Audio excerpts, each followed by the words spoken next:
When I'm way down in my whiskey and all my stocks are down, I take an Uber car or two to a bar in downtown Chinatown. Yeah. Hey, look at these red and green colors. It's beginning to look a lot like Christmas. Wait a minute. Why do all of them have a negative in front of it? Minus 4,500, minus 1790, minus 2830, minus 10,500, minus 16,600, minus 10,599, minus 39,000, minus 47,000, and minus 21,900. Those are just the options. What else you got? Well, I'm down to two positions here as far as stocks are concerned. AGQ down 18,019 dollar bills.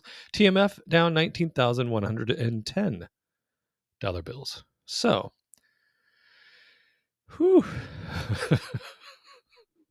Jerome Powell opened a vein on that one, didn't he? So, had a rough day yesterday and today. I was out yesterday, though. We did a little holiday hootie wuddy, did a little Christmas luncheon with the real estate team, and it went on a little bit longer than I anticipated. Ended up, I think we got there at 11. Well, Stacy and I, of course, were a little early. We wanted to make sure we give out awards at our annual um, Christmas luncheon. So we wanted to have all those things set up, etc. So we were there a little bit before 11, and then we didn't get home till 6 p.m. Hello. So because of that, I was not feeling any pain, if you know what I mean, until I looked at the portfolio and Bloodbath City, and it continued today. So we're down $52,415 today, and I think I told you this. I was walking around the track with my lady friend just a few days ago, maybe a week ago, and the portfolio blipped at 2650. So 2650. And so I'm down nearly 300,000 from that mark. But you know me, laughter through tears. That's my favorite emotion. So what's been going on? So yesterday, let's see. So I didn't have a video yesterday. So the day before, you saw that I bought just one quarter position. I just make things up. Like, I think a quarter position is 1,000 shares, depending on the share price. Bought those at 25.81, and then yesterday I was stopped out of those at 26.59 for a modest profit of $780. But yesterday I was like, hey, we get back to a 36 handle in AGQ. I want in on that. So I bought 2,000 more shares at 36.99. I did roll my TMF. I had a 26.50 strike put that was expiring tomorrow. I rolled it out a week, down 50 cents and out a week. But in the meantime, obliteration. Woo-hoo. Do I have TMF up here at all? Let's get rid of this. Put it up there just so I can maybe whiff a bottom. Well, that didn't sound right. That sounded like this stock is like whiffing a dirty diaper. But have we bottomed? We better have, because it's making my butt stink a lot. So roll those out. Still blip, blip, blip, blip, way underwater now. Wait a minute. That's not the right price. It must have been 46.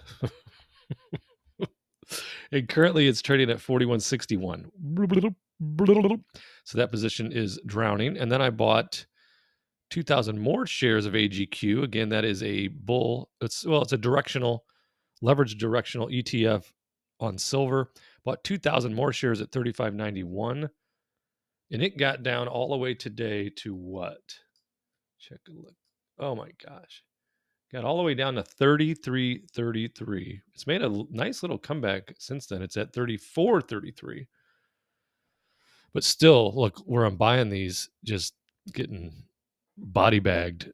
Did buy another 100 contract of call leaps for SLV. That's silver ETF. Paid 42,500. It's a 27 strike, and that expires January of 26. Then we talked about that. And then look what happened to me. I could have made so much money. Out of all the losses, I could have made a tidy little boatload on Biddy, which is a inverse to Bitcoin. But I got a little tight with my stops this morning because I wasn't going to be in front of the screen for a while. So I put a stop in at 22.20, ended up triggering, sold off at 22.19. I did only lose $760, which, I had been down thousands. But what is Biddy at right now? Biddy, biddy, biddy, biddy. 23.26. So is it a lesson learned, Bart? I hope so, because this is like 3 or 4 recent losses have all been the right trade, but the wrong stop, the wrong time to have a stop, because Bitcoin, as you know, if you're watching Bitcoin, we'll look at all these charts in a minute, but look what the Chinatown Bitcoin did after, I repeat, after I got stopped out. I think I got stopped out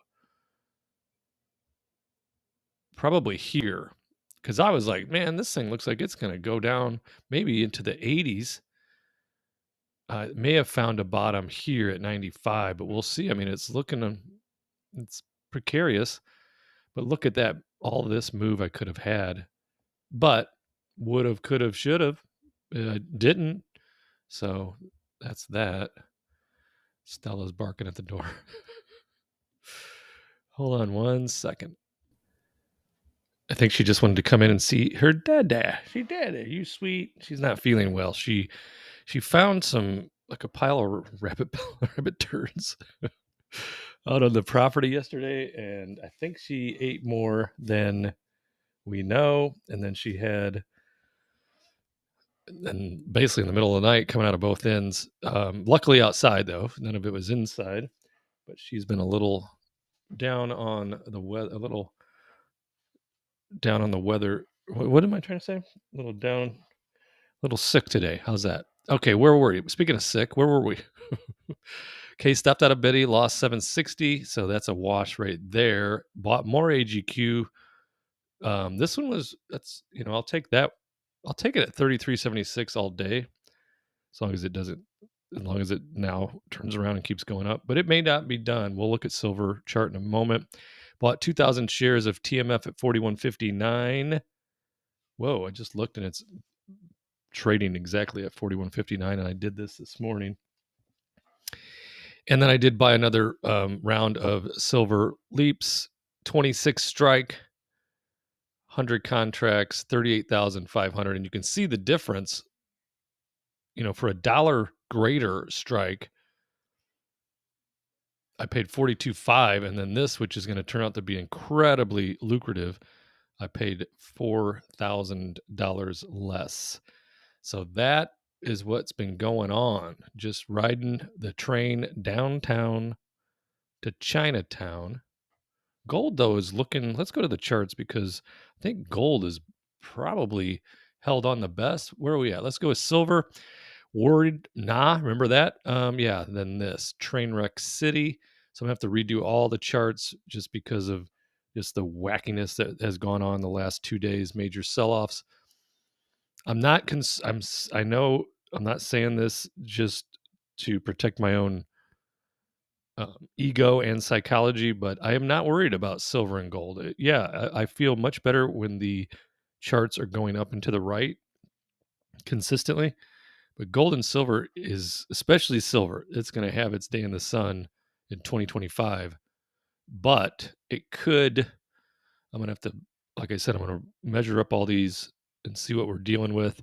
Is this the bottom? I don't know. It may not be. It may do another, this might be a 4 on a 5, because can we count 5 waves down? I'm going to get out the fibs and figure it out and see, do we still have another 5th wave down, or was that the 5th wave? So I'll have to count that up. But it's, it's looking anemic. Silver futures, just 2, like look where we had the 2, now it's down here, which invalidates this being a 5 wave impulse, because it can't be the 2 can't be lower than the start of the 1. Okay, so this will all have to be redone. Gold, though, we put that line in here at 2,600, and it's been kind of like a magnet for gold. So gold holding up well compared to a lot of the others. I got stopped out of that UCO, but oil did exactly what we thought. It's down now, but today it was USO is up over 33. This is a daily chart, so you're not going to be able to see it here, but um, yeah, we didn't hit our 72, but this isn't, I don't think this is done, but you see this, just that range it's been trading in. And even, I put this down here. I don't know if we looked at this part, but I put the RSI relative strength index on here just to show you how tight that it's been trading on. Hasn't gone overbought, hasn't gone anywhere near oversold. It's just been right in the pocket, right in the middle there for a couple of months. TLT, though, just obliterated. Hold 90, not even close, bud. It got all the way down to what? 87.53 maybe, with the wick of that red candle. Whew. Now, is the bottom in? You bet your sweet bippy. All right, why is that on there? Get that out of there. Move this down. Let's move this bippy down. Let's hold 88 now. How's that? Talking to yourself? Yes, talking to myself. That's my favorite emotion. Move this. I don't know. It may have another leg down too. We're gonna get a false and then a 4-5. Hopefully this was 5 or a C, ABC. Let's do this, and then we take this out. It's got a long way to go now. Now we got to get up off the ground. We got to get through what will probably be will likely be resistance right around 90 through here. But once we do, this thing is going to be making us some dollar bills, y'all. So I'll get into the Bitcoin. Did we find a bottom here? Because it's not done. The high and yeah. Let's go back here, because this, if you were watching when I put this on, it almost did exactly, like it almost followed the lines exactly of the 5 waves down. But then, when you get these curveballs, it just throws everything off, off kilter. So now we'll have to just recount everything and just try to determine where we might be. SPX, this is a big picture last couple of years. Here's the COVID crash right here. Through 22, not a great year, but once we got up through, I remember this one, which was last October, and then since then it's just been whoop, little pullback, whoop, little pullback, whoop, and then we get another little pullback. Is this the top? I don't know. Right now, it looks like it is not the top, but it will depend on the actions that this retracement takes. So we'll be looking closely at that. I put GDX up here just for my own good. And this is a weekly chart. What's going on with don't change it now because it'll throw off the whole counts. But I'm looking for a bottom and then a target of 50 on GDX, which would only be the 5th wave of the 3rd wave. So then you'll have a fairly decent retracement in the 4, and then we'll work our way up 5 waves up to 5. But when you're sitting at 34.28 and your target's 50, it just doesn't seem likely. But it is. It's not only likely, it is going to happen. But as you know, do not, and as you have witnessed, do not follow any of my trades. This is not investment advice. It's hardly even entertaining, especially on a day like today. But that's what's going on. Oh, good news, though. 2 good things. The Cubs traded Cody Bellinger to the Yankees. I like Cody Bellinger a lot, but they got Kyle Tucker from the Astros. I like Kyle Tucker better than Cody Bellinger. So we were able to dump that salary. And got Cody Poteet back, one of the pitchers that will help us in probably. I mean, he's a starter, but probably might be a bullpen guy for us. Middle reliever likely. And then I got a super box. Do you have a super box with where you get like all the channels? And I have all the channels, but I wanted to consolidate a bit. I got a handful of friends in my fantasy league that have this super box, and they all just rave about it. So I picked up a super box on Black Friday, got that hooked up, and tonight I'll maybe tonight, depends who I can get to watch it with me, but I'm looking to watch Red One, which is, it's out in the theaters now, but it's on that super box, and it's a one-time fee. I paid $3.19. It's the latest version. I think it was regularly $3.99, but it was a Black Friday deal, $3.19, and no monthly fees. It just hooks up to the Wi-Fi, and then you can watch all the football games, all the NBA games, MLB. I'm very excited about all of it. I got to learn how to use it, but looking forward to checking it out and let you know my thoughts.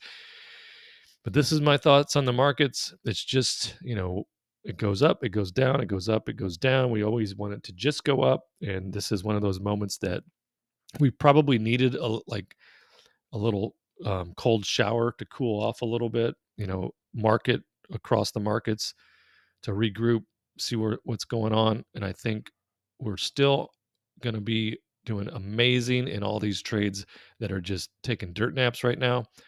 That's my story, and I'm sticking to it. But it is very interesting. So this TMF is a directional, 3x directional on TLT, on treasury bonds. Is it 3x? Yeah, 3x. Right. Yeah. It's a 3x bull, which also means that it's a 3x bear when it's going down. And very interesting. So we've had 3 interest rate changes in a row, all going down. And if you notice, the yields on the bonds have all gone up since every time that they've lowered the rates. And it's very eerie. It's a little eerie, like maybe the market knows something that we don't know. I'm nervous about our fiat currency, nervous about our enormous debt. I do strongly feel that the government can continue printing for longer than you might think. But again, one of the reasons that gold is having such a stellar year is because a lot of the countries around the world are trying to hedge themselves against the US dollar. So still feel strongly going to be a big year, 2025. I've even half tempted, like if I can really get into some things, half tempted to book a bunch of losses. And then, no, I couldn't do that. I was going to say, and then rebuy. Now I'd have to wait at least 30 days, and I don't think we're going to have that. Silver and gold can continue to meander sideways to down for the next couple of weeks, but I want it to find a bottom soon so I can get on with the getting on. Got to put money. I got to buy that Lambo. I'm not going to buy a Lambo. I will, though. I was telling Lady, so for years I talked about this party barn. That's what I've called it. It'd be a big pole barn in the back, and I would, be able to store my cars here instead of elsewhere for the winters. But I would put like a big family room in there, a bar, and I wanted it to be like a retro bar. Like, I'd have like, you ever see the Schlitz lady with holding up the globe? I want one of those. I want some Miller Lite neon signs. I want, like, just old school stuff. A bunch of sports memorabilia, a sauna, cold plunge tank, and just a party barn. And then there'd be a section that would be walled off that I would have, or the cars and maybe lawn equipment. I have no lawn equipment now because I haven't mowed my own lawn since 1998. But maybe I get a lawn mowing machine and just put in some AirPods and mow around for a couple hours while I listen to podcasts.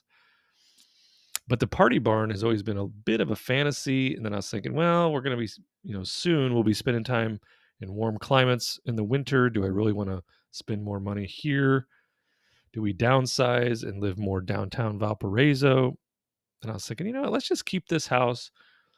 Maybe I'll put up, if I have a banner year in trading in 2025, then I'll maybe have like a $250,000 budget for a party barn, like heated floors, um, bathroom, all kinds of, it would have everything you would want a party barn to have. So that would be my Lambo. I don't need a Lambo. I don't even really want a Lambo because then you worry about where you park and you worry about people looking at you like, oh, there's that D bag with the Lambo. Because you know how people are. Because I got a good friend with a Lambo and people talk behind his back, and he's the sweetest guy and super successful. He deserves everything he has. In fact, he just bought a Rolls Royce recently. Um, but he's not that guy that you think when it comes to those types of cars. He just likes nice things and has the money to do so. So if I got anything car wise, like if I got the barn, then of course I'd want more cars. And I love the C8 Corvette, and that is the latest generation Corvette. Kind of looks like a Ferrari, but it's American made, America. And I'm just kind of babbling, just talking. You and I must make a pact. We got to bring this stock market back. So I'll sign off now so you don't have to just keep looking at my goofy face. Like, subscribe, comment, share with a lovable friend. And you know what? You're going to hear me singing, Don't Call It a Comeback, before you know it. So let's all hang in there and keep on keeping on. See you in the next video.